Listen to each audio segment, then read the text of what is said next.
Pisces, to your Astro Dice reading for January. Hope you friends are doing great out there. If you friends like this, please like and subscribe. Okay, guys, let's see what's going on with you. Okay, best message, please, for Aquarius Pisces for January. Best house, best house. Got Mercury coming out. Got a lot of Mercury, a lot of Pluto, a lot of Sun. And we're in that Mercury retrograde. You got the 7th house coming out over here with some Taurian energy. So going straight over here to this Mercury, this is how you think, communicate, write, talk, and travel. So we're going to have a lot of communication right now this month. And talking about that Taurus energy, it's going to be slow though. So in the 7th house, right? So whatever's going on in the 7th house though, it's going to be slow. So you might be waiting for someone or something to happen. We're talking about this area of your life is about long-term significant partners, romance, business, or family. So you might feel like you might be trying to communicate with someone, but you might feel like their communication towards you is slow, right? So it's like we're having a lot of communication, but maybe trying to get to them is slow. Maybe you're trying to hook up with them and they're not getting it, or keep putting you off, or something like this. Or you keep putting them off, right? Could be vice versa. They keep writing me, but I'm really busy right now. Okay, let's see what's going on over here.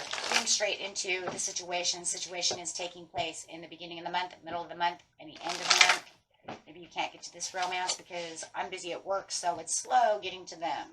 Maybe it's even a lot of communication from them, and you're slow to respond. Fulfillment of wishes is here, though, so whatever the communication is, you're loving it, and I know it, and they've got my heart, and they're nurturing me. Could be dealing with a Libra or a Taurus. Some kind of earth sign, maybe even a water sign. Let's see what's going on. Fulfillment of wishes, I know it. But it's moving slow. And, you know, with the Venus over here is a little slow anyways. It's, you know, it could be slow then fast and slow then fast, depending on if it's going on the Libra energy or the Taurus energy, right? Slow down. Speed up. Got the lovers over here coming out. Bam. There we go. Romantic. This is definitely a romantic relationship that you're talking about, and it's fulfilling all of your wishes and all your needs right now. And you know that it is going a little slow. It could be a little faster than you would like. You know, I would like to go a little faster, and you know it is, but it's doing its thing. I love that, though. It's persevering no matter what. It's just waiting for everything to come together to really get to the point to where you really want it to be. Like I put a lot of hard work into this romance, and you know, and it's paying off. It's just that, man, it's taking it a little time to grow the way I want it to grow. And that's a Taurus card too. Looking at the long-term view, there's definitely, it's productive, right? It's moving where it needs to move. It's just moving really slow. But it's there. I want it to pick up the pace. Maybe it was really fast last month, and then this month it slowed down a little bit. Sudden awareness, though, of your happiness and acceptance. Wow. Sudden awareness of how they are really opening themselves up to you and how much you really do love them. So there's definitely this sudden awareness of this nurturing, this love, and this abundance from this person. Could be dealing with it, Taurus. Like I said before, Taurus, Gemini, I said Libra, Cancer, water sign. Ooh. Wow. Okay, guys. So you have this sudden awareness that's slowed down a little bit, but I think with the way that you're communicating with each other, you're also having the sudden awareness that, you know what, even though it's slowed down a little bit, wow, the communication of love is just like, oh yeah. Okay, let's go. Foundations and achievements. Here comes the blessings, reward and recognition. Oh my goodness. But there's something over here with the triumph and the victory. still think it's because it's a little bit slow.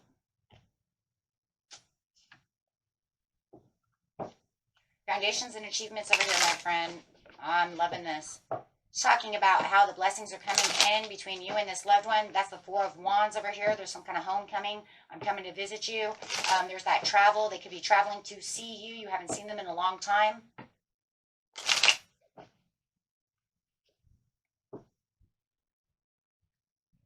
Traveling toward you. Some kind of celebration. Could be having some kind of anniversary. Whether it's a month anniversary, it doesn't matter, right? Proposal, marriage. But you got this balance and this moderations, and you're having a lot of patience. There's that perfect timing right there. You understand the purpose and the meaning of the relationship through the communication. They're giving you purpose. They're giving you, wow. But it is moderate. So whether it's slow and productive, it doesn't really much matter, right? It's still moderate. Finding meaning. The recognition and the reward is the mental clarity of the understanding, the success to the relationship.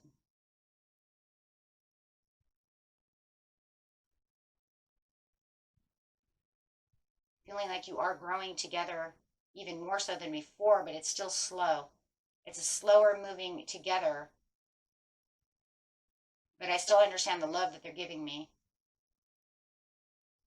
The triumph and the success. Not sure if I want to get married.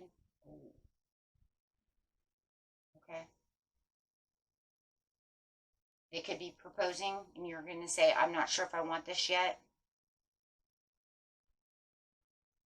Not sure if I really want this proposal. Not sure if I want this overly committed. I love you, but I'm not sure if I'm ready for overcommitted yet. Maybe they want you to move in with them and you're saying I'm not ready for that, or you want them to move in with you and they're not ready yet. They're saying I'm waiting for my own perfect timing to do so, but yet we're still growing very close to each other.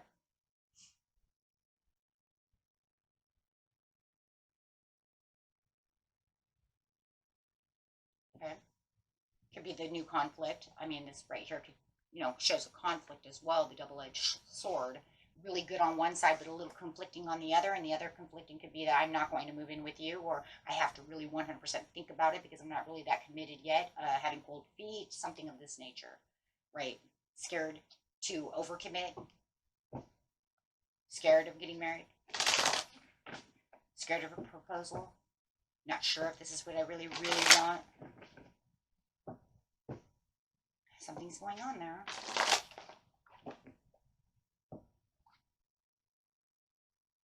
Putting you in the waiting game at the end of the month, but the communication is still really slow, but it's still there, and the prosperity is still waiting for that, that to come through. Really waiting, still planting the seeds, still planting the seeds for the prosperity, and the prosperity is still moving very well in the love relationship. It just feels like somebody just does not want to commit themselves to you just at this time, or you do not want to commit yourself to this Taurus just yet. I'm going to call your person Taurus for just a minute, right? It does not have to be, but I just see a lot of Taurus, that's all. The waiting game is, I'm thinking, there are new opportunities, but we're still growing. That's, you know what, you have growth and growth. Success through the growth of the breakthrough, understanding. They need to pick up their willpower and their desire, so you have to wait until they can find the strength and the willpower within themselves to actually want to dedicate themselves and be super committed to you.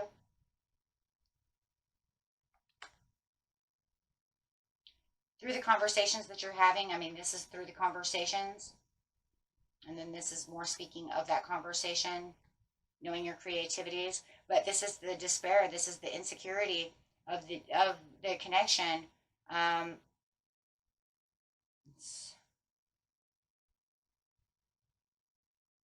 You can just kind of feel that the kind of despair of them not wanting to take this commitment.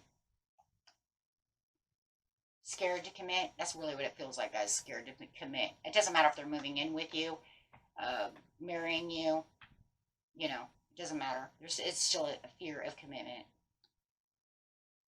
You're just waiting for the prosperity to begin to where they actually want to actually start sharing. And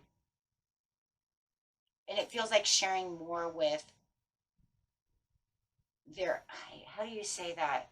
You're just waiting for them to get it together, hoping that they get it together. Share within your home, within your love, within the homecoming, the community, the marriage, the proposal. I'm sharing within the Four of Wands.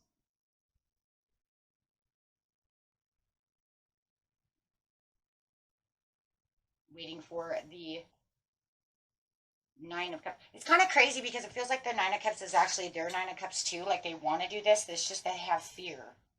They have fear. Maybe they had a really bad relationship where they did move in with somebody at one time, guys, and you know this. Everybody knows their own person, right? I don't see any secrets in here over here at all. If anything, they're really open about their old relationships. You know what I mean? Themselves. I don't see anything where they're hiding anything. You know exactly what they went through. Maybe they were divorced, something of this nature. Maybe that's why the Hierophant's also upside down.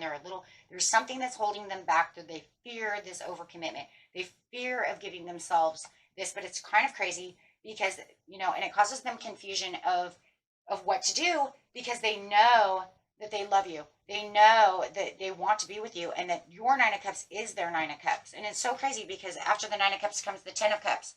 Right? Yeah. See, you have the same Ten of Cups. You both want the same things. It's just that they are kind of in their head and they're confused and overwhelmed by the situation. And I think it's because it moves so fast into the love zone, but then it kind of like slowed down. And I'm finding that like the Taurus energy coming in might be a good thing for them though, that the communication is kind of coming in a little bit slow on that area because it gives them time to think. Yeah. Gives them time to dream. It's like your dreams are their dreams. But then again, they also have these like anxieties to want to be with you, to want to do this next move of victory over here. Well, see, there it is. The Triumph is upside down. It's the same card. So where this Triumph and victory is upside down, it's kind of like they're watching the red flags of themselves, right? And you might even be seeing the red flags within the situation of, oh shit, they don't want to do this. I see their fears. I see their anxieties. And you may already know that for some of you, that they have the fear and anxieties to do it, but you really want to give that the second chance. You really want them to be happy. You really, you want this to work. And I think that it will work beautifully, to tell you the truth. I see a lot of compassion and a lot of love in this situation. I just think they need to really get past this cold feet, fear, whatever it is, to commit. Okay. But otherwise, that's really what all it really is their subconscious really taking over from their intuition. They really need to use their intuition more than just their ego mind, right? And allow this fear and anxieties to take over. They really do need to really sit down, meditate about the situation, and really get comfortable and, you know what I mean, and really balance themselves to have better understanding of intuition to really fight this. Because I don't see anything here that says I don't love you or I don't care about you. If anything, they love you deeply. It's their fear and their anxieties. Fearing the past. A lot of past baggage over here. Or maybe they've never had a love like this before and they're fearing it. Maybe that's it. Maybe they've never done anything like that before. Maybe it's the first time and that's what's scaring them. So, however it is, everybody has their own story. And they know theirs and you know yours. So, until then, next time, my friends. Bye-bye.